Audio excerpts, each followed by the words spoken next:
But the guy's now behind the wall. Yeah.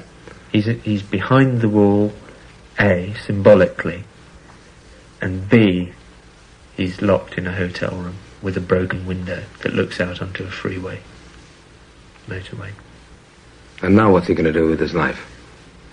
Well, he's sort of, within his mind, because Hey You is a... It's a cry for help. Yes, it's a cry to the rest of the world saying, hey, this isn't how it should be, really. But it's also, it takes a narrative look at it. Dave sings the first two verses of Hey You, and then there's an instrumental passage, and then there's a bit that goes, but it was only fantasy, which I sing, which is the narration of the thing. The wall was too high, as you can see. No matter how he tried, he could not break free, and the worms ate into his brain. The worms, that's the first reference to worms. The worms have a lot less to do with the piece than they did a year ago. A year ago, they were very much a part of it. They were my, if you like, my symbolic representation of decay. Because the basic idea behind the whole thing really is that if you isolate yourself, you decay. So at the end of Hey You, he makes this cry for help, but it's too late. Because he's behind the wall. Yeah, and anyway, he's only singing it to himself. It's no good crying for help if you're sitting in a room all on your own and only saying it to yourself. And all of us, I'm sure, from time to time, have formed sentences in our minds that we would like to say to somebody else, but we don't say it, Well, that's no use. That doesn't help anybody. That's just a game that you play with yourself. And that's what comes up in the track Nobody Home. The first line being, I've got a little black book with my poems in. Yes, exactly, precisely, yeah. After Is There Anybody Out There, which is really just a mood piece. So he's sitting in his room, and he's got total realisation he needs help, but he doesn't know how to get it, really. No, he doesn't really want it. Doesn't want it at all? Well, yeah, I mean, he does, part of him does, but the part of him that's, making all his arms and his legs, and part of him that's making everything work doesn't want anything except to just sit there and watch the TV. But he goes through this whole thing in the track Nobody Home of all the things that he's got the obligatory Hendrix perm, he's got the strong urge to fly, the wild staring eyes, and the silver spoon on the chain, the nicotine stains on the fingers, all the things that we know are pretty real in the world of rock and roll.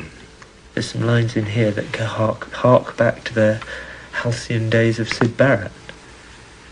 Yeah. It's partly about all kinds of people that I've known. All this is about all sorts of people I've known. Hey, but Syd was the only person I ever knew who used elastic bands to keep his boots together, which is where that line comes from. In fact, obviously, the obligatory Hendrix perm, you have to go back 10 years before you can understand what all that was about. And then he says, I've got fading roots at the very end. Yeah. Well, he's getting ready to re-establish his contact, if you like, with where he started. And to start making some sense of what it was all about. If you like, he's getting ready here to start getting back to side one.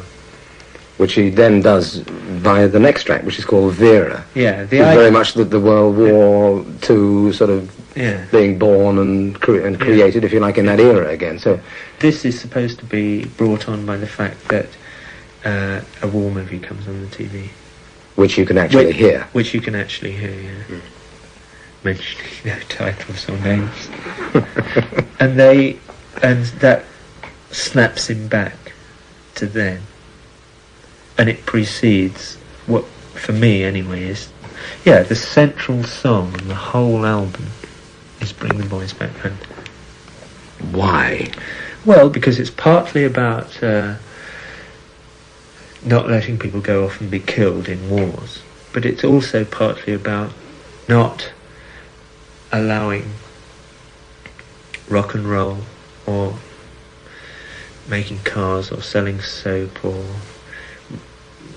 getting involved in biological research or anything that anybody might do, not letting that become such an important and jolly boys' game that it becomes more important than friends, wives, children, other people, I was going to pick up our trail for a while. So psychologically, at what stage of the game is the character Pink for the track Comfortably Numb? After Bring the Boys Back Home, there's a short piece where there are tape loops used as the teacher's voice heard again, and you can hear the groupies saying, "Oh, are you feeling okay?" And there's the operator saying, I can't remember, and it's a man answering all those things. And there's a new voice introduced at that point, and there's somebody knocking on the door and saying, "Come on, it's time to go." Right. So the idea is that they're coming to get him to take him to the show because he's got to go and perform that night. And they come into the room, and they've realised something's wrong, and so they actually physically bring the doctor in. And Comfortably Numb is about his confrontation with the doctor. So the doctor puts him into such a physiological condition that he can actually hit the stage? Yes. He gives him in fact, it's very specific, that song. Just a little pinprick? Yeah. There'll be no more ah. Right.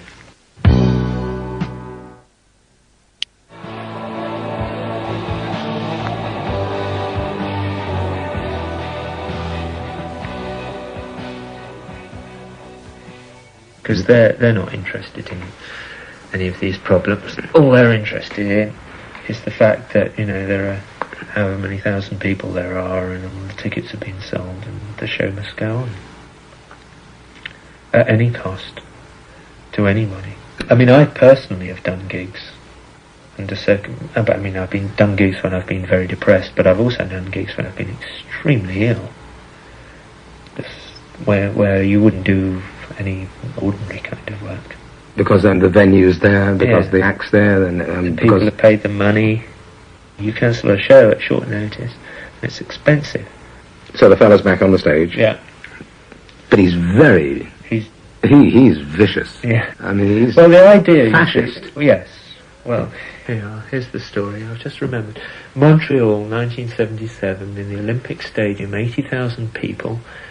The last gig of our 1977 tour, I personally became so upset during the show that I spat at some guy in the front row. He was shouting and screaming and having a wonderful time. And they were pushing against the barrier, and what he wanted was a good riot.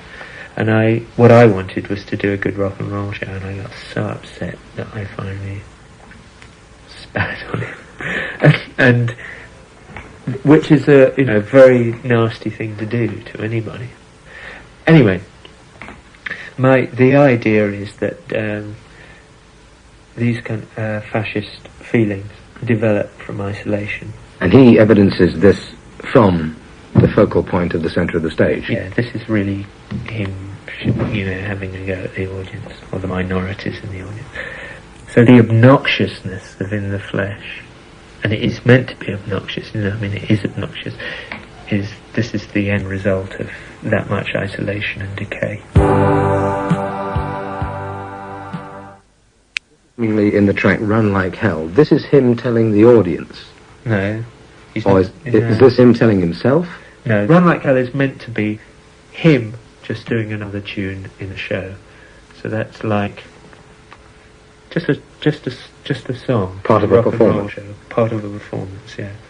Still in his drug-crazed state.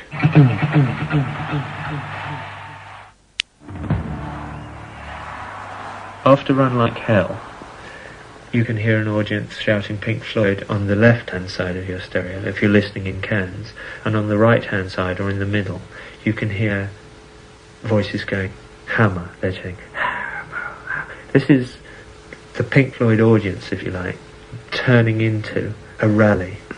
And then comes the track Waiting for the Worms, and the Right. worms, in your mind, are decay. So Yes. decay is imminent. Waiting for the Worms, in theatrical terms, is the expression of what happens in the show when the drugs start wearing off and what real feelings he's got left start taking over again. And he is forced by where he is, because he's been dragged out of the hotel room, if you like, and put in that position, he's forced by the situation he finds him in to confront his real feelings. Until you see either the show or the film of this thing, you won't know